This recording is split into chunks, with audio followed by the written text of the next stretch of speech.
Hi there, we're back. It's Three Old Friends, The Music Never Ends, playlist 45. And this one, I think we're still working on the title. It'll be on here by the time you see this video. But my idea was to kind of do something different. Sometimes I feel like, it gets a little routine. I don't think that's actually fair, but it's just like I want to change things up. So my idea was we'll have the first song, which is mine, and then we'll follow that up with the person who goes next, in this case, Jose. And his song he chose will have some link to my first song.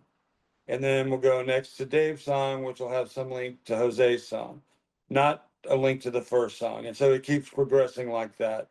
And so what we're trying to do then between songs is the two people put the who didn't choose the link in the song, we'll try to figure out what it is. I think some of these are pretty obvious, some of them maybe less so. So just to make sure here. Thank you. Okay.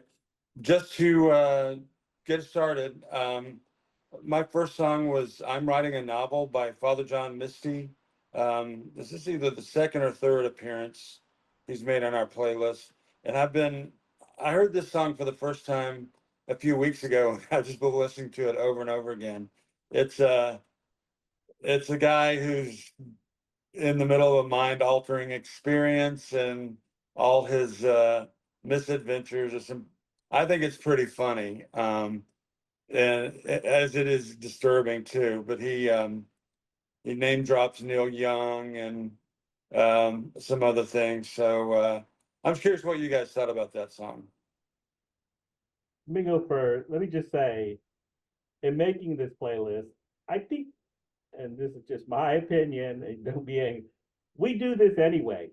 You know, if you look at other playlists, we do this all the time. Now, having said that, I think the difference is that you had to in my case, of course, you had to investigate a little more, and you didn't go for the, let's say, lack of better phrase, low hanging fruits. And let me just say, it is a great playlist because of that, because it has so many good songs on here and so many songs that we probably normally wouldn't have picked. But if you look at all our other playlists, we do this. And even back in the day, we did this. Like I found two old cassettes that I just found up called something like Apple Reject or something. Anyway, one of them is nothing but women's names, and songs that are connected together. So we kind of do this.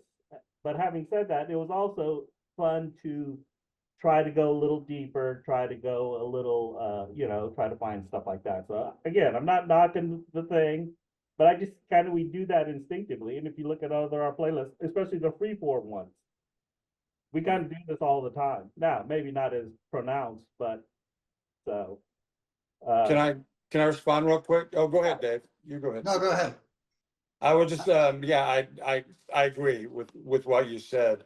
I guess what I was shooting for, the difference here is it wouldn't be, because a lot of times when we do that, it'll be a whole string of the same kind of theme. Or in this, I was trying to, each connection would be different. So, but it seems like it did work out though, that in general, even though there were different connections, there would be often an overlying theme that did kind of go in a series. So, and the other part is I wanted the challenge of trying to figure it out. And I think some of these, maybe I'm overestimating my ability to kind of be sneaky, but I think some might be a little challenging to figure out. That was the main thing I wanted, was the game part. So anyway, just I agree. I agree with what you said though. I agree with both of you. It's we do this all the time. It's kind of one of our things. Oh, they got this song, so they can put something on with that, something that usually goes with the title. But as Jose was saying, we had to delve a little bit deeper sometimes. Look at the lyrics, listen to the lyrics. The hardest part, though, I think, is if you try to make a connection based on this sounds like, or it's a similar type of a song.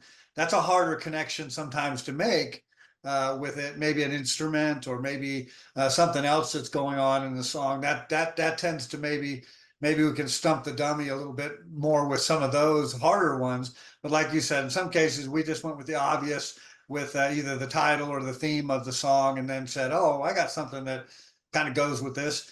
But the hard part is then to get the songs to kind of flow together where you want to listen to them in a row, right? Or that it doesn't just become herky jerky and that kind of thing. Which some of those playlists are really good too. The ones that kind of go all over the place. So I think it was a good idea to just let's see if we can do some of that. And I found myself that when I was listening to the song before, that I really locked in on it. I listened to the song, I looked at the lyrics, and then I let kind of my head and heart do the rest. I didn't just go, well, let me go look up a song about this. I just said, what song do I think? And then songs would jump into my head, and I'd go, oh, I had like 2 or 3 to choose from, and then I would just kind of go from there. Hope the connection was good. There's a couple of them that I think will be harder to guess than others, but some of them will be pretty obvious. But I loved making it. I think the songs were great, and it flowed real well for me. Right. Let me just add that we did fall into a situation there where like four or five songs, or maybe even 6, all dealt with kind of the same thing. See, and so you kind of fall into that pattern, like, oh, I have to follow it. So the linkage kind of stayed together for a while, from, maybe I missed it, but and we'll get into it from Face the Fire all the way to the Calamity song. Right, exactly. I I thought the just same really- thing. I was like, oh, now we're kind of, I don't want to say stuck in the rut, but. And you know what? And right after Calamity song, I could have kept it going, and I decided Right, purposefully to not play the Eve of Destruction. Yeah. right. Yeah, there's a lot of darkness in that string of songs. So, yeah. So again, like I said, I loved all the songs on here. I really do, because they were so different. Obviously there's some that I've heard forever, Circus of, we'll get into it, the Yes song. But almost all the songs are songs we just don't normally listen to, and artists that we normally don't choose. And Yeah. And well, I would. no, I thought that was a good part. So And there could, there's two, there is possible to be more than one connection. Like Right. that string of songs, absolutely. It's like end times, blood and murder and whatever. But then there's another linkage, more subtle maybe, or maybe not, that in there too, hopefully. Well, you had said something, Mike, beforehand, before we did the playlist. It was kind of like that whole Kevin Bacon thing, right? Like if you go far enough, there's 6 degrees of separation. You're always going to come back to somebody who knows somebody who, did something. There's always connections in the music industry and with songs and everything else. Right, and I think it says a lot too about us as the double meanings. Sometimes you didn't go into it, but when you listen to the playlist, you're like, oh, I could have used that as that was the link as well, or this was the link as well. So I thought that worked out pretty well. All right. Well, that's fair. No, No, very diplomatic. yeah, he's not very diplomatic. No, I'm just kidding. Yeah. So y'all guess what my linkage was? Wait. What do you guys You want think to talk of about the first song? first song? Yeah. Oh, yeah, I thought that song is excellent. I really like that song. And like I said, I like the different things. It doesn't make sense, but it makes sense. One of those kind of songs where you have a lot of different things going on there that, and like you said, are funny, I'm not a doctor, but but what the monkey said, stuff like that. And the monkey's actually a dog, right? Right. Yeah, Yeah, that's my favorite line in the whole thing. Yeah, I liked it too. It felt like a kind of a on the road Jack Kerouac kind of thing, with the song and everything, and riding with Neil on the buggy, and yeah, I thought it was a way cool song. You again, you turned this on to Father John Misty, and this is a cool song. I enjoyed that. It was a great way to kick off the playlist for sure. Right, because you could go a lot of different ways. And I think that was kind of the interesting thing too, is how do I link this to something that isn't completely obvious? Now mine's kind of obvious, but how is it complete? And there's just so many things you could have chosen. Like I could have chose Monkey Man, or something like that, or Doctor Song. So anyway. Speaking of old playlists, you had the word writing in there. And my first thought was there's a song by Elton John called Writing, and Jose remembers us putting that on a playlist years ago. And the lyrics of that, how we tried to break down the Taupin lyrics about, it's always half and half. It's just you and, that kind of stuff. Will we still be writing in our, as we get older, all that kind of stuff. But we didn't go with that. You went I'll with, get to it. There was a song. let's see later if we that I can was figure like, it out. Well, okay. Anyway, you were asking Jose what we thought. So between the Tales of Great Ulysses Yeah, by yeah. Cream. I love that song, and y'all can try to, I guess what it's not most unobvious, but there's double linkage there, as well. Now, mine was probably considered the obvious, but what did y'all think?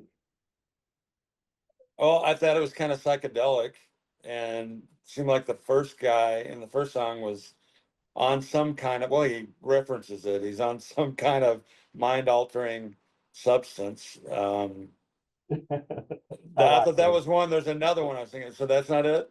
No, I just Well, don't. there was a lyric. There was a lyric where he said, "Ride down to the beach with Neil and go and take him to the beach." And then in the next song, it's and you touch the distant beaches. Yeah, wasn't it? What about? Okay, so writing. He's writing a novel, and that song is based on your song is based on the Odyssey. Right, that's more of it. Yeah, Tales, yeah, Odyssey. It was more, but then storytelling. listening to them both, I thought, oh my God, both of them are kind of interconnected in the sense that it's kind of psychedelic. It's kind of, some strange lyrics in there. So yeah. I've always liked that song. Oh yeah. It's really an oddity in a way. You don't hear a lot of references to Homer and such.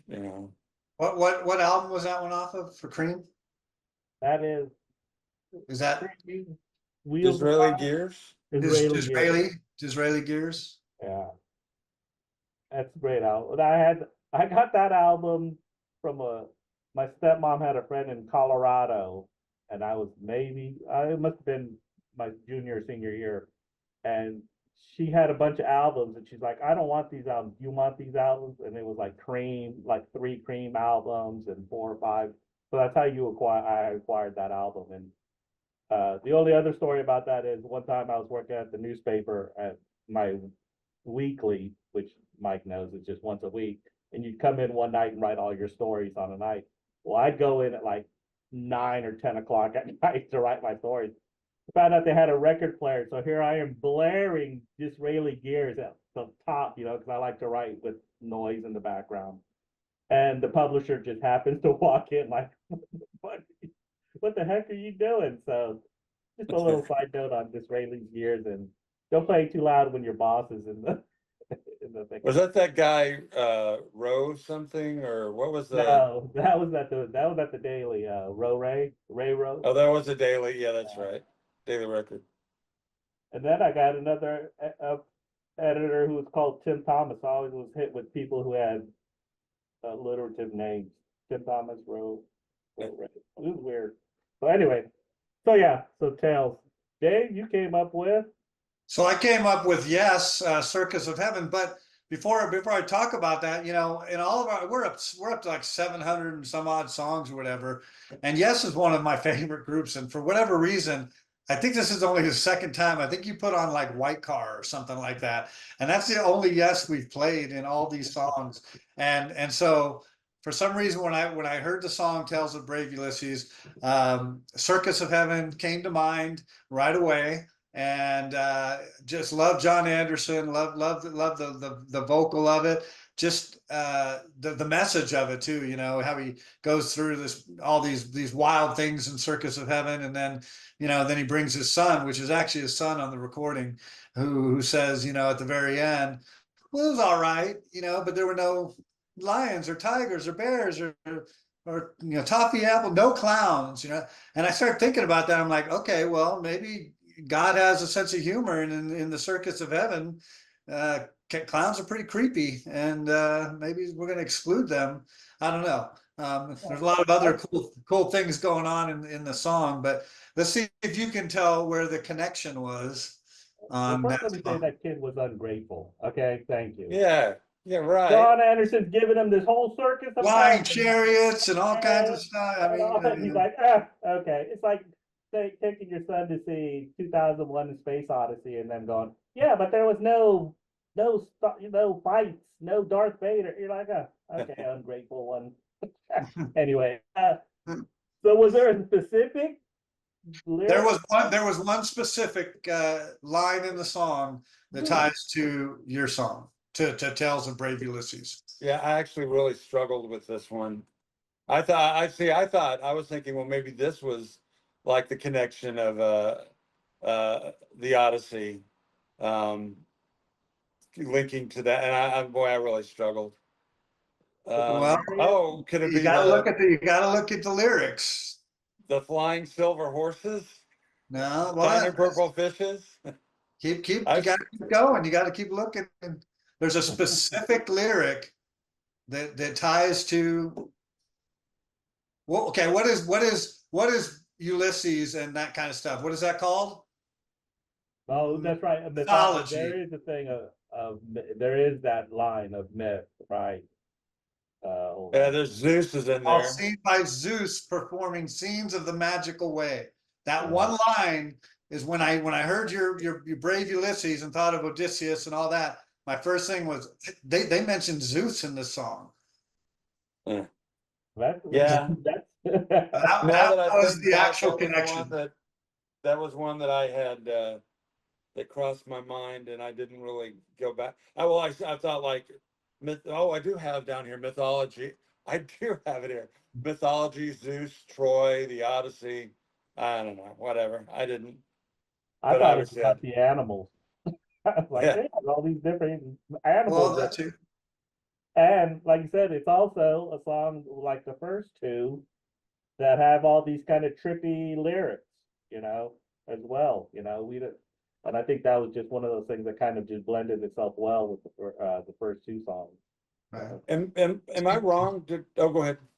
No, he did say Grecian galleons, the sack of Troy to the gardens of Babylon. So you got the whole Greek mythology thing.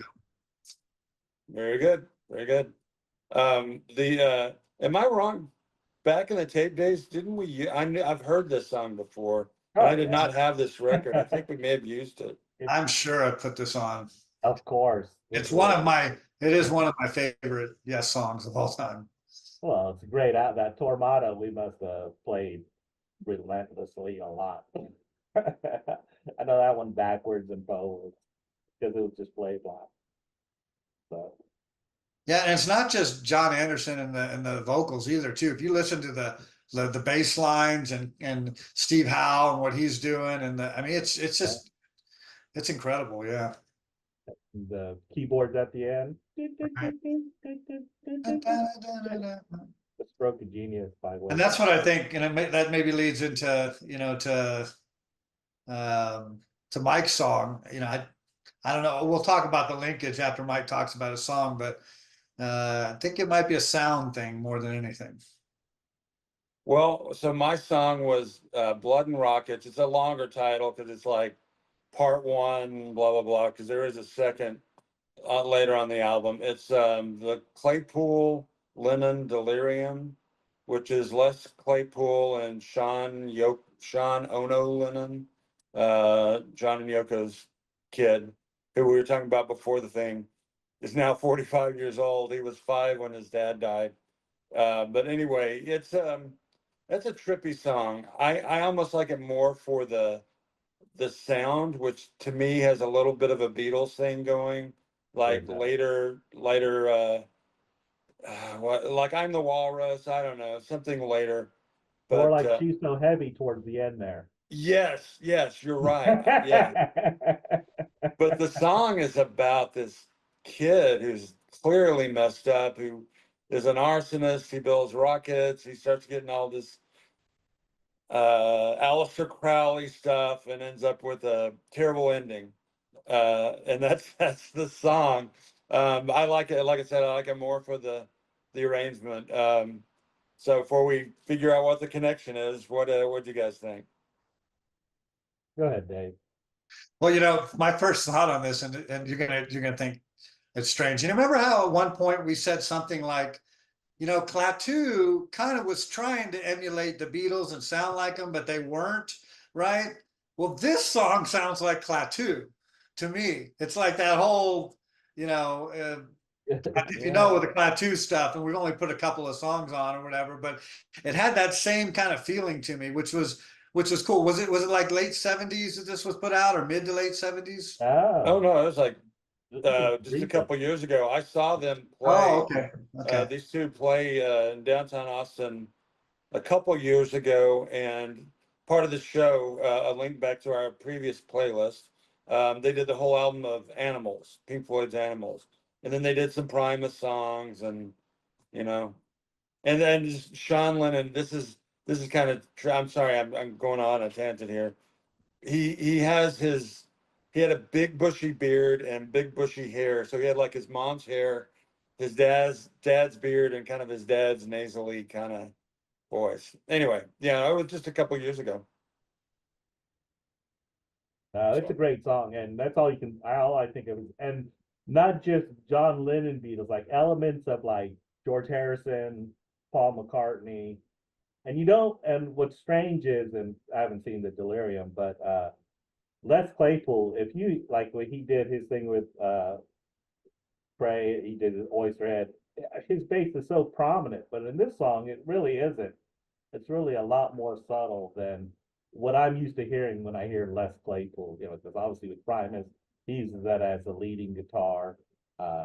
If you listen to any of his other stuff, if you listen to Oysterhead, which people don't, but it's a lead guitar in those bands, but in this one it's not. And again, like I said, all the elements of the Beatles are in that. Whether he did that intentionally or not, you know, obviously he did. He knows what he's hearing. So, but it's still a great song. So as far as the connection, you know, I felt like it was a sound thing, and so I heard elements of like the vaudeville sound, or like the whatever, the Three Penny Opera kind of thing in there that the Beatles sometimes mess with, where there was some of that in there. And to me, that was the connection where it kind of tied back to a circus-like sound from there. I mean, you could have put on for the benefit of Mr. Kite right after that, right, or something like that. Oh, yeah. But that to me was the kind of the linkage, or the connection was, it's the Circus of Heaven, and then you went into this Blood and Rockets kind of song that sounded like you were at a fair or at a carnival or at something like that. I thought it was heaven and how high does your rocket fly? So I thought he was something like in the heavens. He went into the heavens, and that's how high his rocket flies. Yeah, I thought it occurred to me, it's almost like in this song, it's almost like he's heading to hell. He's not going, he's not, if you, whatever, how you think about that stuff. But no, it's kind of a trick what I did. So, you want to make any other guesses? It's neither of those two. Neither. Okay. All right. Well, think of who the singer was on the second song. The second song. The Les Claypool, Sean Lennon. It was Sean Lennon, right? Eric Clapton. No, it was okay. The previous song, featured John Anderson's kid. Oh, And, okay. okay, this may be a little stretch. And this second okay. song was John Lennon's kid. Okay. They're both kids Okay. of rock stars. I can see that. Yeah. I was really trying to push the bounds on this with that one. Yeah, because John Anderson's kid didn't grow up to be a rock star. Yeah, that's But I guess true. they're Yeah. both in there, so yeah, it works. All right, maybe that was a lame one, but You know, I wanted to give at least one that was you particularly mentioned hard. the Claypool Lennon Delirium. I guess you could have tied it to the Gates of Delirium from Yes, right? Oh, yeah, that's, There you go. I didn't look think. at that, more linkage. More That- linkages. Well, we'll see. Maybe this project works This or next one didn't. was the hardest one for me, I think. Uh, Going from Blood and well, Rockets. you gotta read the lyrics of, yeah, if you read the lyrics, that's what I went with. And I was just trying to think of a song that with some of the, they talk about the most. Yeah, and it is kind of obscure. I don't know if it's as obscure as the rock star thing, but the rock star and his son thing, but it's there. And obviously Mike has turned us on to Sarah Jarosz, and I just thought it was such a beautiful song. And when I was looking for the linkage, this song kind of popped up there. I was like, I think I could use this song. There's a link there. So, Song's called Orange and Blue. right. And it's not about the Knicks. You want to? I think I have a guess. Do you want to guess, Dave? Or This is the one that stumped me the most. I was trying to get to. I looked at the lyrics too on them, and maybe it was something with her being in the ground on the ground on her knees, and dug my hands into the earth and all that. But I don't know. I couldn't make the connection. I looked through the lyrics and I got nothing. Mike, what do you got? well, I was thinking fire. Right. The flame burns Burns, orange and and he says that blue. throughout the song in Blood and Rockets. Yeah, yeah. Starts out he's an arsonist, and just Right. yeah. So So it was something about fire. Now, having said that, it's not really about fire in the truest sense. It's about burning passion. It's about, but she does talk about what fire looks like. Orange and blue is what fire it looks like, so to speak. But the song, of course, when you really look at it, is more about the burning desire of passion and stuff like that. That's kind of a stretch. It's a way cool song. I think we've all agreed that we like Sarah Jarosz music and stuff, and so it's good that you. I notice on this playlist a little bit sometimes that you picked one that Mike had played, and Mike picked one that I had played, and I picked one that Mike. We kind of tried to pick some songs that we don't normally pick from groups that aren't normally in our wheelhouse or whatever. But so I thought that was cool that you put on another Sarah Jarosz song, and I liked it a lot. And I didn't yeah, I know like she was that from song too. Wimberley. That's right. Hometown. We covered Wimberley High School when you worked with the Daily Record, you cover Wimberley. But yeah, Yeah, she's a local. Well, Right. sort of local to here. okay. So then it was my turn to pick a song, and I picked "Bittersweet" by Big Head Todd and the Monsters. It's a song I've liked a lot. I don't know a lot about Big Head Todd and the Monsters. I just know a few of their songs, and this is one of the songs I knew, and was always looking for a time and a place to put it on a playlist. And I guess this is the time and this is the place. So see if you all can figure out why I put on Bittersweet. Mike, you want to give it a go? This was kind of one of the more difficult ones for me. Yeah, I'm not sure about mine, but I'll take a stab at it. First off, I've heard this song many, many times. And one thing, particularly with your songs, Dave, you'll put on things sometimes that I've heard many times, but I didn't really listen to, for whatever reason. And this is one I'd heard on the radio, but I never really listened to it. And the lyrics are really interesting. I guess it's open for interpretation, but it seems like at the very least it's unrequited love. Even a couple that maybe the love isn't there anymore, or never really was. But yeah, it's interesting. I've got to so keep bringing songs like this because like I get better. Same with the Billie Eilish, Jose. It's like I don't really tune it in, but then when you have it here and we're listening to it. Then you realize, well, she's deeper than I gave her credit for. So I was thinking it had to do. There's a line about a fevered dream in the which one was it? The Sarah Jarosz song, and this thing going on between this couple. In a portion of the song, he mentions dreaming. That's the best I have, though. Yeah, No, that's what I was kind of we're way thinking. off. We're Yeah, way I off. was kind of thinking the same thing, that it was something about, in the Sarah Jarosz song, it's something about, you burn for something passionately, but this song is something where, there's just, you're in love, but you can't get to it. So, but yeah, that's all. And let me just say, the song itself, Dylan-esque, right? Am I wrong there? It's Dylan-esque, yeah. Yeah.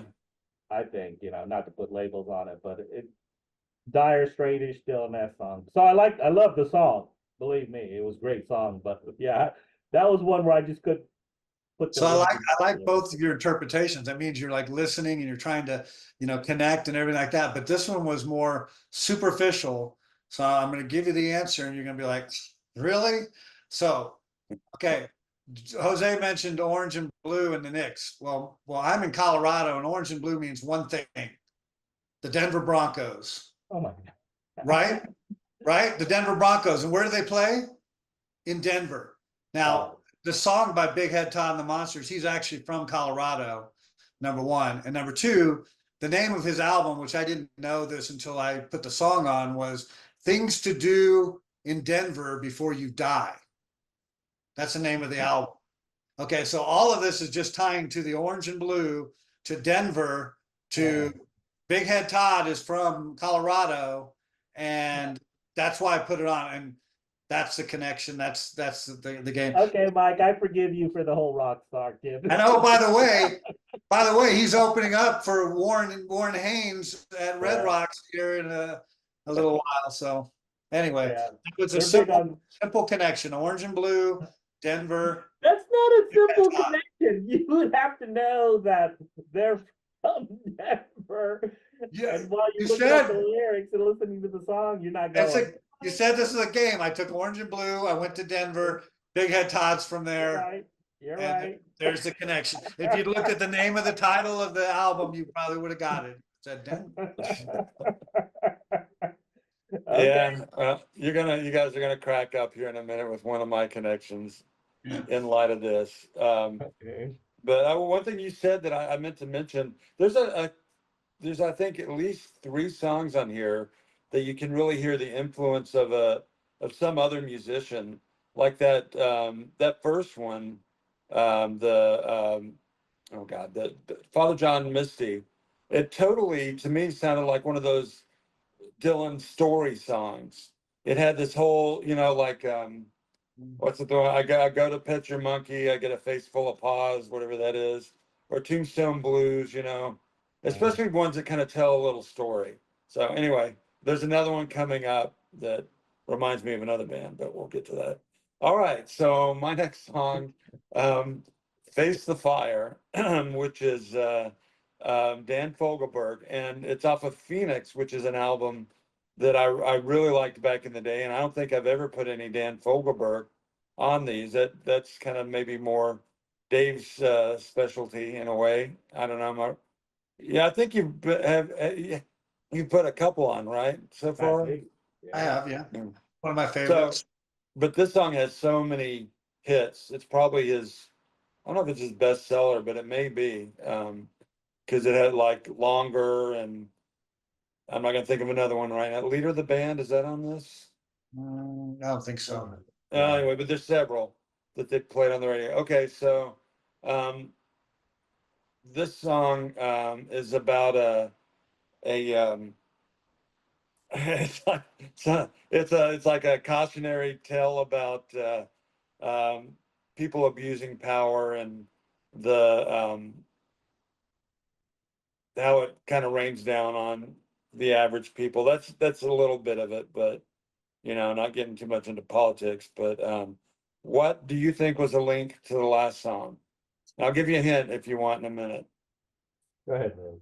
Well, I'm going to say something first because I thought that you would have gotten my Big Head Todd and the Monsters thing and the whole Colorado connection. And that's why I thought you went with Dan Fogelberg. It's because you're oh, well, he's, you know, he's a Colorado guy, and that's why I'm gonna go with Dan Fogelberg and have nothing to do with the song. I don't know the connection between Bittersweet and Face the Fire. Yes, you do. I didn't realize your connection. And He's so, the yes, one. I'm doing two Colorado musicians, bands, whatever. That was Uh-huh. exactly what it was. Oh, was? Yes, it Oh, okay. was. I Okay, didn't so that, realize yours. I didn't realize yours because I was when we were talking about this initially. I was like, well, we need to make sure to not double up on what somebody else did before and carried on two songs. But so you, I didn't get the connection. So yeah, Well, you and should have yeah. got the So this one, Broncos thing. say what? You should have got the Broncos orange and blue. Now he had like a two-step connection. Mine is more direct. It is. Now, if that's a connection, I never would have thought of that. I thought it was more about Face the Fire because when I looked up Face the Fire, what it's about nuclear proliferation and that kind of stuff and fighting that. And I was like, oh, well, it's bittersweet because you've got to have nuclear armament, but you also can destroy yourself. Man, I was way too deep into that. It's Colorado. I NORAD will, is Colorado, I guess. I will say I like the song, and for whatever reason, you mentioned it was one of his more commercial albums, and I know I had the album, but for some reason it didn't get played a lot or whatever. I knew, you know, I know the, you know, like a Phoenix, you know, doing that, you know, that kind of song. I knew a couple of the songs, but for some reason, this is a song that like has escaped me over the many years. So when you put it on, I'm like, do I even know this song? And I had to listen to it a couple times, and I couldn't remember listening to it. So it's new and fresh to me, and I'm a big Fogelberg fan. So thanks for putting it on because I'm like, oh yeah, this is a way cool song. It's one of his upbeat ones and more of his rocking stuff. Joe Walsh is on guitar on it, Well, which is if you think about it, you can kind of hear that, you know, he has a lot of that slide and stuff to his it guitar. So reminds me of just one of those, and the phrase they use now, one of those yacht rock songs from the late '80s, like like you've heard it in a movie, like it should have been in like some '80s hit movie that Vision Quest or something. right, like so a montage, face the fire. It's a great song. It's a great song. Like I said, it's fun to listen to, and it motivates you. You're like, oh yeah, it's face the fire. So yeah, but I wouldn't have got man. Man, I you might know, play this game. That's for sure. this yacht rock thing. Have you heard about that documentary? Of course, I watched it. So I don't. You may know this, but you know, you can guess a lot of the bands that be in there. Well, they were the director or whoever the guy who made the movie apparently was, and I can understand why, bringing Steely Dan into that. And I don't know if this is in the movie, but I heard this story that apparently he called up Donald Fagen and asked for him to comment or to participate in the thing and from Steely Dan, and Donald Fagen basically said "F you" and hung up on him. Right. Well, So it's kind of I think it's kind of silly, let's just throw a label on something, make a documentary because they kind of sound the same. But like you said, I don't put Steely Dan in with like Michael McDonald or, stuff like, or Christopher Cross, I think it's yeah, Steely Dan's a little more complex than that, but people don't disagree. They made a whole documentary about it. So anyway, so after the next song, I went with Birthright, Anderson, Bruford, Wakeman, and Howe. And interesting side note, Tony Levin, who plays bass on it. So, because you're wondering, this was kind of when they were trying to figure out the whole Yes thing and were kind of bagging. But anyway, I put the song on. Obviously, we had the CD, played it a lot. And so, what do y'all think the link is? I mean, okay. Go ahead, Mike. No, because all I'm gonna say is I was kind of stumped on this one. I mean, at best, I thought it was maybe, again, anger at the powers that be and how it's um, destroying the land. I guess it's England where the perspective that's being written, but I don't know. So Yeah, that's all I got. I thought maybe something similar to that as well. First of all, I love the Anderson, Bruford, Wakeman, and Howe, and how you kind of stretch. You know, it's not yes, so we technically could put it on, but we got two John Andersons vocals on this playlist, which is never a bad thing for me. It's one again. I love this whole album. Um, uh, Birthright, you know, I guess like I said, like you said, you mentioned the word powers to be, and that's kind of how I saw it too. That whole the corporate thing, and you know, what rights do you have, and then kind of tying to the birthright. We know all the stuff going in, you know, in politics with birthright blessing, whether you can stay in the country and immigration, and whether you can't, and it's interesting that this was written so long ago, and yet it has that a timely theme to it.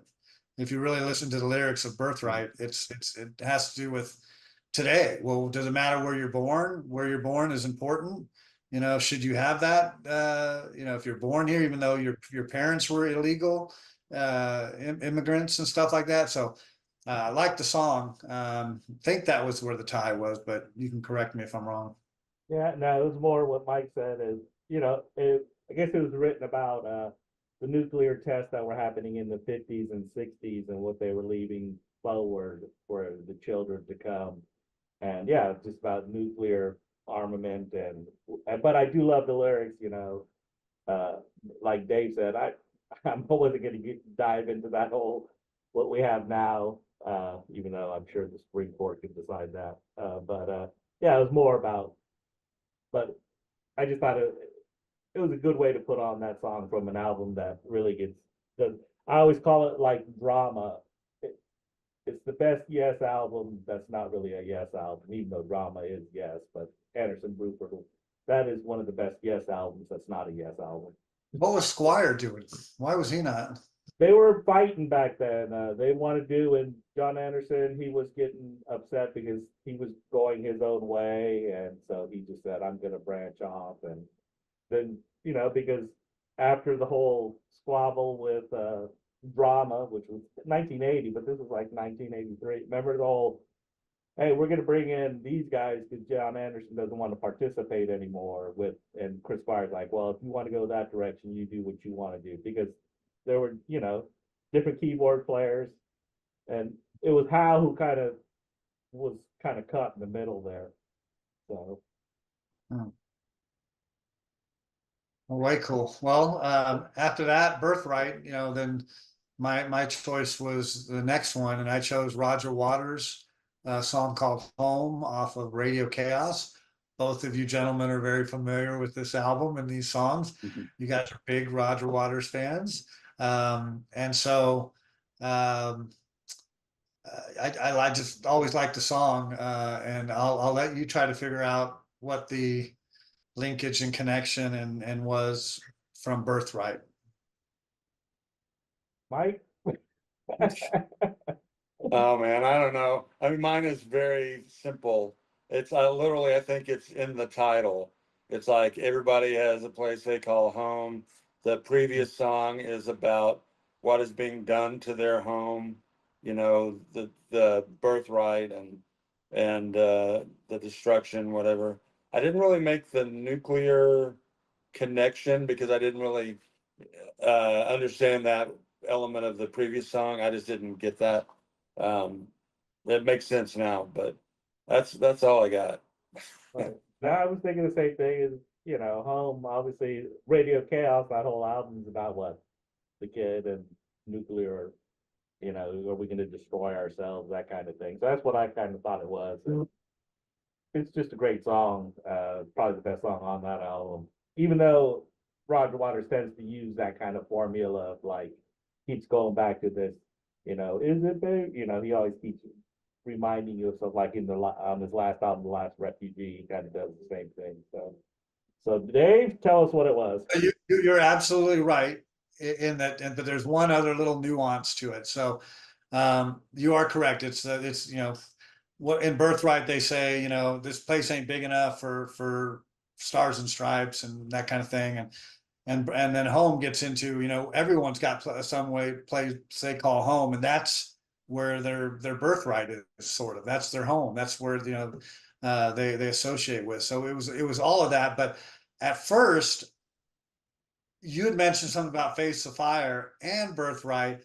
Both of them have connections to the words where they say powers to be, or the powers that be, or whatever. Both songs have that in there. And my first thought was in Radio Chaos was the song Powers to Be. And I was going to put that song on, that one, right? The powers to be, the powers to be. I was going to put that one on. And then as I was listening to the other songs, and I heard Home, and I went, oh, I like that one better. And it seems to go better with Birthright. But that whole powers to be thing with Face the Fire and Birthright were both in those lyrics. Well, I've followed up with When the Angels Fall by Sting. This album's called Soul Cages. It was early 1990s, and I think it was maybe his third solo record, third or fourth, and I really liked it. I remember getting it at the time. It's a little less accessible. It's more of a, story to it rather than, and they're all individual songs, but it was just kind of a little bit different than his previous stuff. So anyway, what do you think? I think it was right in with the other songs, and I think we were just on this roll of nuclear proliferation, Yeah, end of the world kind of thing. it's absolutely, I'm sorry, I should have given you a chance to talk, Dave. I don't know if you have anything to add. Well, it was, yeah, it's the nuclear thing. But of course, I didn't really get the two prior songs connection with the nuclear stuff. And so I was thinking I was riffing off of that last bit of the song where there's the countdown, the button's been pushed, that sort of thing. So that's No, where I got that. And then Sting uses the Angels, I guess, are nuclear weapons. They're like always hovering over us. no, it has a connection there for sure. And the only thing I'll say about that, and I don't know, it's not your fault necessarily, but it seems like the last couple of three Sting songs that we've put on, well, maybe not, maybe the one on Bad Decisions was kind of upbeat with Frank Zappa, but the other ones that we put on, going back to our one with Spencer on there, and it had the one from Moon over Bourbon Street, and then this one. It seems like they're kind of really slow and whatever. And I liked it. I like Sting. He's known for those soft kind of introspective songs or whatever. But just do me a favor, next time let's put on an upbeat Sting song. I'm ready for because it was kind of just like but it's a great song. It's got a great meaning to it, and it fits right after the nuclear thing with Home for sure. But it was a little sleepy for me. Yeah, no, I get that. I mean, I guess with that subject matter, you can't go too upbeat, but And long, and it was a little long too. And it wasn't just you, but I think we all put on, like, for some reason, I don't know what the playlist ended up at, but probably like an hour and 20 minutes or something. Because it seemed like we had a lot of 6 and 7 and 7.5 minute like songs that we all kind of put on. So it kind of made the playlist kind of long. I get that too. Hour 16. This album, funny enough, this album, the reason I bought it was for the song that got airplay, and it is upbeat. It's not a necessarily an upbeat subject, but it is up tempo and stuff. So I'll have to put that on one of these days. But Yeah, you have to be in the mood definitely for those Sting songs, and that's his trademark though, and I didn't mind it at all. I thought it was a great song, as much as how slow it is and stuff. Because let's face it, in these last 4 or 5, they're all kind of slow songs.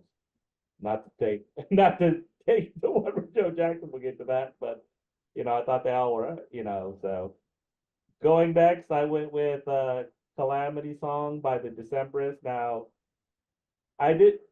It falls in line. First of all, the Decemberists, they were kind of hot in the early 2000s and stuff like that. And you hear about them and it's what the cool kids were talking about. I guess I wasn't cool enough to be part of that, but I knew they were a good band and I'd heard some of their songs. And so, and while you may think it's about, the link is again with all the other ones, it really isn't why I use that. So go ahead.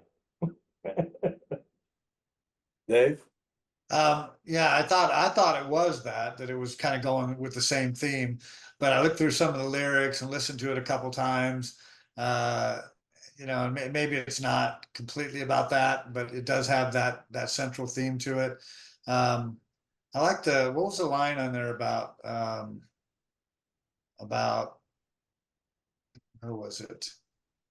Um, Something about Ambien tabs or something, or uh, In the year of the chewable Ambien tab, yeah, I roll thought that about was and follow your own path.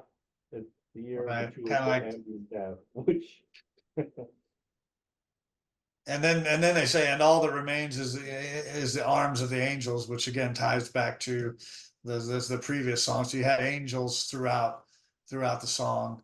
Anyway, that's where I thought maybe the connection was going, but maybe had a different spin on it. That was a pretty cool song. I'd never heard of the group before. So, by the way, after the playlist, which I've told you this before, after the playlist gets to over, and it only happens in my when I'm listening to it in my car, then Apple will pick songs that sound like or that are similar. So another Father John Misty song will come on, or another, some similar type of music, and they played another song by the Decemberists. And I'm like, oh, this is pretty cool. I don't remember the name of it, but yeah.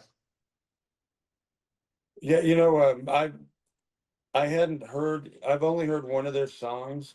It was more recent, I believe. It's something like I'm an engine driver or something like that. And I thought they were an English band because of the way he sings, at least not so much on this song, but on that song. And so I'm glad to hear a second one to get an idea. This one, there were several things about it that remind me of earlier REM. And I don't know, I'd have to listen to it now, but like more the arrangement than the lyrics. But it just kind of had that thing. And then I started thinking about it. The Engine Driver song also has some things about it. So I guess maybe that was an influence on him. As far as the connection, I basically had angels. I didn't have right. anything else. I didn't make it that difficult. And all that remains in the arms of the angels. They repeat it twice in there. So, because the song really is kind of non, that's not nonsensical, but it's one of those kind of like Father, it's throwing a bunch of stuff out there. And what people say it's about is his dream, and then half California falls into the sea. So it kind of falls in with the stuff, but it really isn't about. And then of course, then he starts talking about taking ayahuasca, which is a psychedelic. So, but it was just basically about the angels and stuff like that. So Well, next up was a song by Elton John called "This Song Has No Title." Um, at first I was trying to look for songs about December, like that would have been real original. But there were a couple of songs that I had never heard before. One was by Taylor Swift, and I can't remember the title, but it had the word December in it. And I was about to go with that one, and then I said, "Nah, let me go a different direction." And rather than continuing with the angel or with other themes in the lyrics, I just chose this Elton John song, and thought it kind of went well, kind of changed the mood a little bit, and it's a little bit upbeat. It's a shorter song too, so I thought, oh, okay, we'll just throw a short song on. Anyway, that's off of Goodbye Yellow Brick Road, and Elton John, and lyrics by Bernie Taupin. What'd you think? I I've always well, this album, I've had album version, CD version, and on cassette. I've always loved this record. I mean, I don't think there's a bad song really on it, or any song that's much less than excellent. But this one is another one that's like I kind of I knew the okay. I'm not going yet into the link, but I kind of knew the arrangement. I really liked the sound of it, but I never really paid attention to the lyrics. And the lyrics are kind of heavier than the music makes you think when you hear that. It sounds a lot more, it sounds like a song maybe about songwriting or something. But when you actually listen to the words, like, oh wow, okay, Bernie.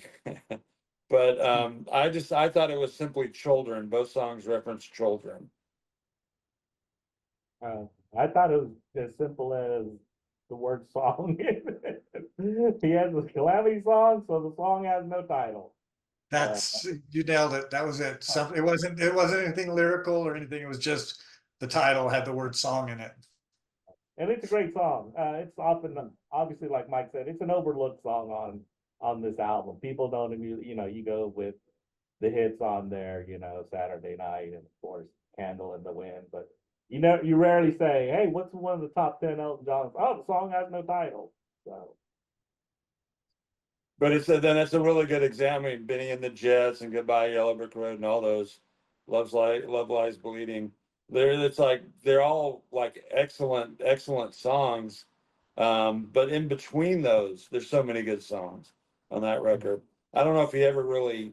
I mean, he had some great albums. I'm not sure he ever surpassed, at least after that, this record. It was just they were on fire when they put this out. But yeah, well, okay. So I'm kind of violating my next song is Slow Song. And so, okay, yeah, I kind of screwed up here because there's no point in even having you guys guess. It's obvious. Sure.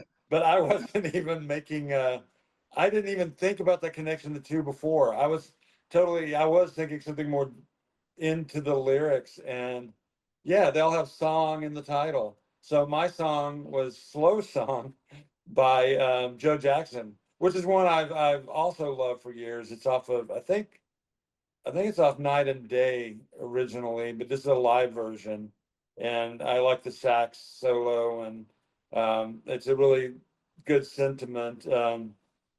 Maybe complaining about some of the type of music that we also listen to, but brutalized by bass and terrorized by tenor.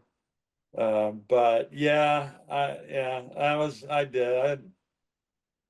Guilty as charged before you even say it. So, any comments? go ahead, Dave.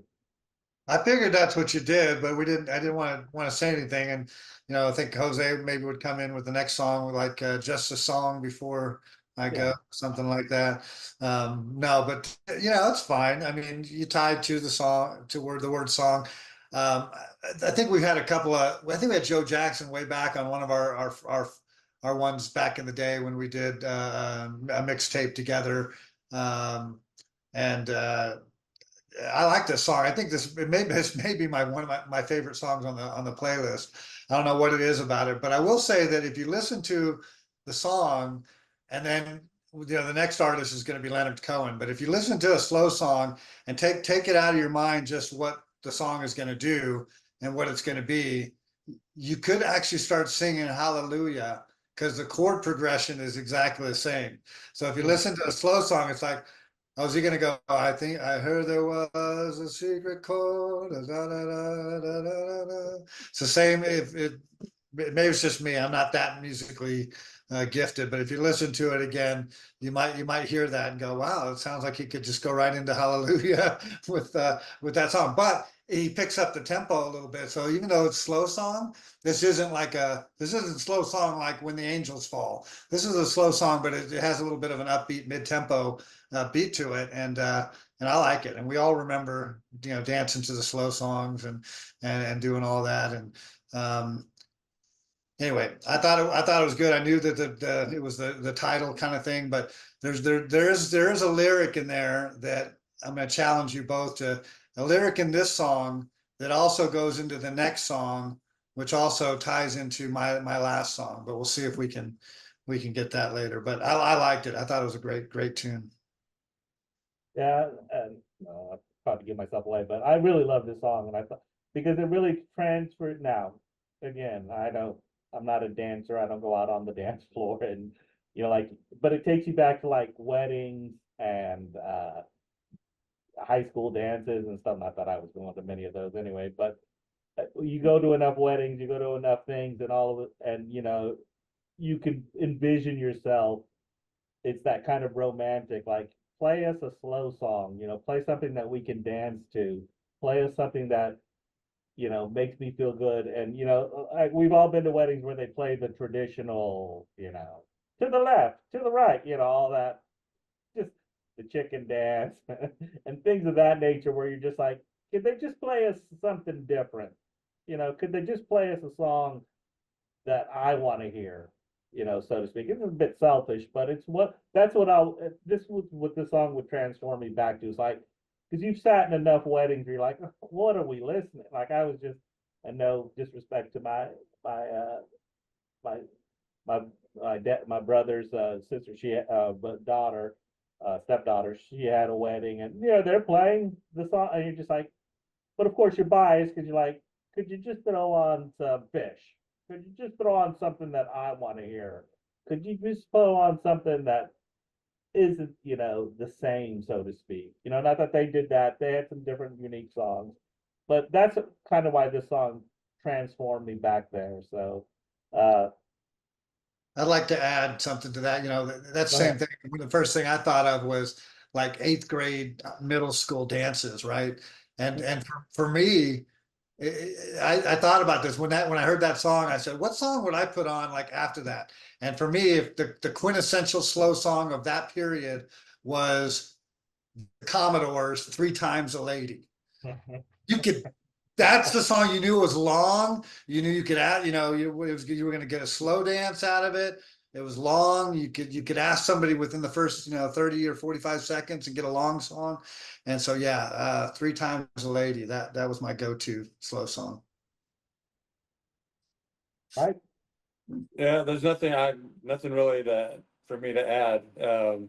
I like Joe Jackson a lot. When we get to your next song, I have a comment referring back to this song, and what I later decided should have been my choice here, even though I like this song a lot. But you always second guess. At least I do. Yeah, sorry about that. I gotta do something. My bad. That's rude. I apologize. What are you apologizing for? Texting to my brother, going to the movies tonight. Oh, Sorry, that's rude. I find that rude. You shouldn't do that to people. Anyway, so my next song is Leonard Cohen. Again, when we first started this endeavor, whenever, way back when, believe me, I never would even have thought about putting Leonard Cohen songs on. But as we've gone through this and through this progression, you look for different songs, and that's why I think this was really a good playlist, because it challenged me, at least, to find songs. Like, I could have gone easily with a lot of different songs by Fish or the Grateful Dead that follow slow song. You could have gone with a slow song, like Dave said. So, but I went with this one just because I really like this song, and so I just thought the way it was all put together, was really good. So, what do y'all think the link was? I mean, it's pretty obvious. Dave, or I can go either Go way. ahead, Mike. Go ahead. I'm researching something real quick. Go ahead. It's got to be dancing. I mean, we just talked about it in the last thing. I love this song, and I said this. I think I sent when we were messaging back and forth. Is like this song was on. This one occurred to me in an earlier part in the playlist, and I forget exactly where. But it's funny that I thought of this. But then after we were finished, and you put the Leonard Cohen song on here, it's like there was one I would have probably put. Again, I love the Joe Jackson, but Leonard Cohen, one I've been wanting to use a long time, and this is instead of the Joe Jackson, called Tower of Song, which is off of I'm Your Man, which was kind of my entrance to Leonard Cohen. I used to really not like his music. I used to not get it, and it's kind of a strange song, but yeah. So afterwards like, oh, I should have put that there. But Dance Me to the End of Love, I really like it a lot, actually. I've heard it before. I just happened to read today quote from him about what the song is about. And it kind of made me think a little bit. He's like, he was actually inspired by, that's maybe not the right word, but the Holocaust brought, and he talked about the burning violin, and he was like the idea that they would send prisoners to their death and playing music while they went. And so that's kind of where the germ of his idea, but he's like, but that doesn't really matter because people are hearing something else in it, and that's what the song is to them. And that's like that's an interesting point. Like if you look at a piece of art or something, it's like the artist has something they want to convey, but really it's the viewer that owns it because they're going to interpret it through whatever their view of life is, and they're going to hear, this is about love or dancing or whatever. So I thought it was an interesting quote. I know I'm going on a little bit about that, but like the song. I liked it too. It's I hadn't heard it, but we were starting to listen to more of the Leonard Cohen stuff, and obviously the connection was pretty easy to see. Slow song, and then Dance Me to the End of Love. But you got the love part of that in there as well. And again, thought it was a good choice, and it went real well with the Joe Jackson song. Then it kind of came to me to kind of close this thing out, and at this point I could have just gone with Dance or Love or Shake Your Groove Thing or whatever. I mean, there were so many possibilities, and so we'll see if you can get the connection that I made. But I mentioned that there was lyrics in both the slow song and in Dance Me to the End of Love that were similar. And I'm going to read the two lyrics to you because it'll maybe give you a clue as to what I was thinking, because it wasn't an absolute connection to it. It was just like my other one where I went orange and blue, and then you got to take another leap to get there. So the first one was in slow song. He says, "I feel you touch my hand." Okay, and then in the Dance Me to End of Love, he says, "Touch me with your naked hand, touch me with your glove." So we got both of those, touching hands and touching with your naked hand and all of that. So then I did come up with, so think about the artists that I chose, and think about those two themes, that I feel you touch my hand, touch me with your naked hand, touch me with your glove. What does Elvis Costello have? Song about that. Now he actually has a song about dance, which I'd never heard about, and I could have put that on, but he has another song that we've played before on a playlist. So what Elvis Costello song have we played on a playlist before? Mike put it on, that talks about, I feel you touch my hand, touch me with your naked hand, touch me with your glove. Human Touch, or It's yeah, off that, yeah, but there's a song called, so off one of our playlists we've done. because I think I used Human. No, Human Hands. Human Hands. That's what I mean. Right. Yeah. So Fall Into Your Human Hands. Well, I didn't use that song. I used another Elvis Costello song. So now you have to figure out, why did I pick this last song then? I see where you're going with this.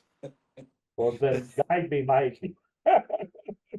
It's a dirty. I think you have a dirty mind, Dave. It's that line. You find strange hands in your sweater. Oh my God. No, it's more simple than that. It's super Oh, simple. I don't know. Go, Jose. I'm not gonna even touch that. No, Let's see. There's a. I went with Every Day I Write the Book by Elvis Costello. I didn't mention that. So why did I go with that song to end this playlist? I'm looking at the lyrics now, and I am. That doesn't have anything to do with the lyrics. Well, it does sort of. But again, I hit on Elvis Costello because of the hands, and then I just went with a totally different song to end the playlist. And why would I end the playlist like this? Yeah, I'm writing a novel. Every day I write the book. Bookend. I actually thought of that earlier, but I was like, But that's not a link to the last song. Oh, I guess. I said you have to make a leap from the Hands to Elvis Costello to Every Day I Write the Book. Well, I if we've learned broke all anything the from rules. this is the rules here were malleable because I certainly didn't. I missed the nuclear thing and I missed the song thing. But I got to get bonus for putting on an Elvis Costello song, which Mike Oh usually yeah. puts All on. right. And it's a cool song, and it ties back to the first song about writing a novel. So Yeah, I was gonna I say have that. love in it too. Love in it too. Yeah, I thought I was gonna say that, but I thought no, the link is from the previous song. So why would you It put has love in it. It has chapter 1, he has love, and chapter 3, hey, he doesn't. getting back a little to the lyric code, and Mike said this because I read up on it as well. Yeah, it on the on the surface it seems like a love song, but it really isn't a love song, so to speak. Right.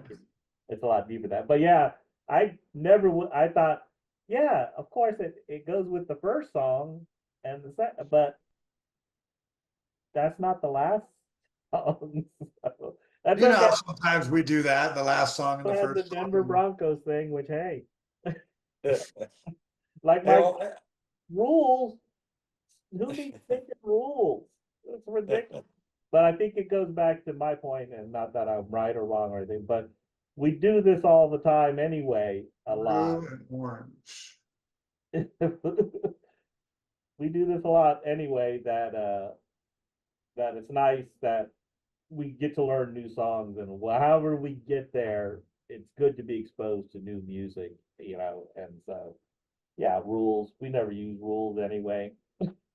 well, I appreciate the ending with the Elvis Costello, and I tried to sometime. I don't know if I picked any bands that are kind of more your thing, Jose.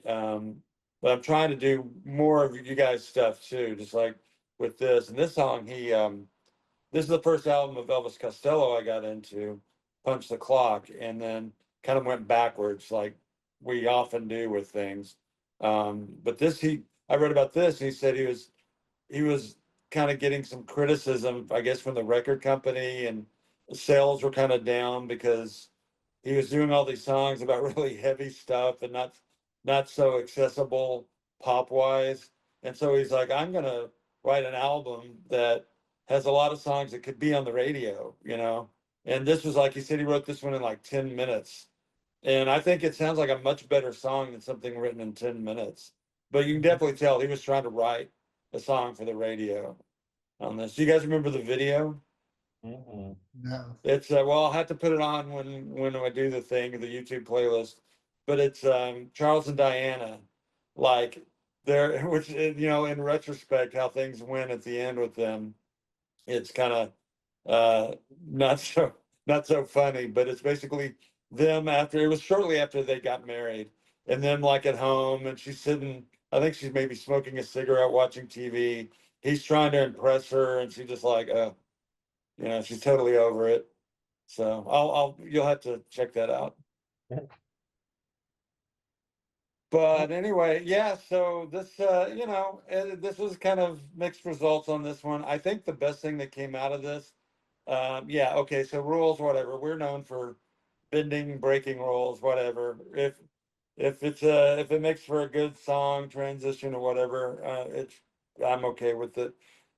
This one, I think it was just like really thinking more, individually about, the specific elements of the song. Sometimes I think maybe I hear something in a song and I think, okay, well, this will follow it well, but I don't necessarily always kind of go into depth in each song. And I feel like this format encouraged me to do it. I don't know about you guys, but on the other hand, would I want to do this again? Maybe not. The game element didn't quite go exactly as I thought, but that's all right. It was a fun exercise. Yeah, well, I will say, like I said before, we do this kind of all the way. But I'm gonna say now that I've heard a lot of Dave's explanations, I think we could do it again because it kind of motivates you to think of stuff that you because believe me, it's easy to pick the low hanging fruit, right? It's easy to go, oh, it has song in the title, so I'm going to use song, or it talks about dance, so I'm going to do dance. Now, Dave, he went to a whole nother level. I give him credit. nothing but respect, because he really pushed, and maybe that's how it really should work, you know? It's like, oh, let me, you know, because again, I know it took us a while to put all the songs together, you know, because we were thinking, like, well, what can I do? I just don't want to grab, you know, but yeah, sometimes it's easy to grab a word here or there and just put it in, but you know, for me, I did a lot of research on songs, different songs, what I wanted to hear, and not go with the groups that I normally went with. So yeah, no, I wouldn't rule it out that we do it again. I don't know how quickly, but I had fun with it, and like you said, it's kind of something that we naturally do anyway, to some degree, right? That's our thing. It's like it's always been that. Oh, he puts on that song. Well, you know, you can always play off the title or the lyric or the type of music or something. But yeah, we could get a lot deeper into it. Oh, look, the producer was the same person, or you know, something like that. But it'd be a lot harder to figure out some of those. But with both of your vast musical knowledge and encyclopedia of music facts and things, we could probably make it much more difficult for the average person to get the linkage to it. I'm wondering if when people listen to our playlist and listen to our podcast, if they'll get a similar kind of thing, or if they would probably go, oh, I would have gone with a totally different, you know, connection with that. And again, that's the fun of it. So I had fun doing it. We could do it again in the future. Well, I really enjoyed this. It was again, we put more thought into it, and um, that can be kind of exhausting if you do it a lot. But I know we have a bunch of different ideas coming up, so I'm looking forward to those. Yeah, so I guess there's nothing really to add. Appreciate anybody who's watching, and we're going to be around. We're heading toward 50. Pretty soon we're going to be at 60, and the number of songs will surpass us in our ages. I don't know if that makes any sense, but anyway. So thanks everybody, and we'll see you next time.